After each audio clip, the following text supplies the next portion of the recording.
Čaute, tak po určitej dobe sme tu zás, volám sa Kix a tento týždeň si zhodnotíme, predstavíme veľmi zaujímavú amsterdamskú kvalitnú značku Feeling Pieces.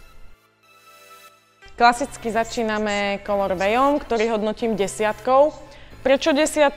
Tieto tenisky sa vyrábajú v klasických monochromatických farbách, čiže prevláda tam biela, čierna, červená, ale nájdeme aj modely v dvojfarebných kombináciách, ako je napríklad táto bordová s bielou alebo modrá s bielou, čo prakticky robí tenisku zladiteľnú ku čomukoľvek a je to jednoduché a čisté, čiže nič tam nevadí a preto 10.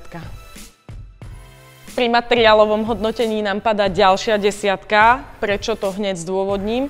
V podstate tieto tenisky sú šité v Portugalsku, je to handmade produkt a používajú sa naozaj veľmi kvalitné kože na spracovanie týchto tenisiek, čo v podstate keď botu chytíte do ruky a pozriete si ju, tak to naozaj vidíte, že to prešitie je kvalitné.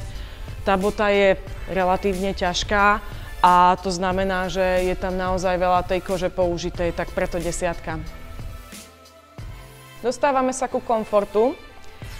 Tu nastiahnem 2 body, čiže hodnotím to 8 a ako som už spomínala predtým, tá bota je dosť ťažká, čiže niekomu to môže vadiť, ale to zase neznamená, že nie je komfortná, no len tá váha je naozaj dosť veľká, takže preto 8.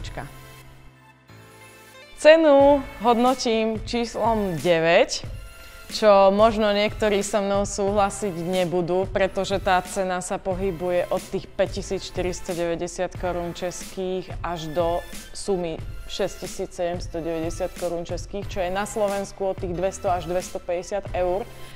Ale myslím si, že predchádzajúce hodnotenie tomu aj nasvedčuje. Sú to naozaj skutočne kvalitné tenisky. To prešitie je výborné. Je to handmade produkt, kvalitné kože sú tam, dobre sa to čistí a naozaj, kto chce mať tenisku, botu, ktorá ho prežije, tak skutočne by som volila asi tento smer. Tak na záver priemer nám vyšiel 9, čo je skutočne krásne číslo a toto sme tu asi ešte ani nemali. Takže čo môžem viac povedať k týmto teniskám? Sú to skutočne skvelé tenisky. Kvalitné, naozaj, poriadne kvalitné, poctivo šité, poctivo robené. Takže odporúčam vám nebáť sa ani tej ceny, ani tej boty, prísť, pozrieť, vyskúšať hoci kde ich majú, ale hoci kde ich nezoženiete. Takže čo viac, no. Fakt na ne kúknite a my sa vidíme potom zase o 2 týždne. Čaute.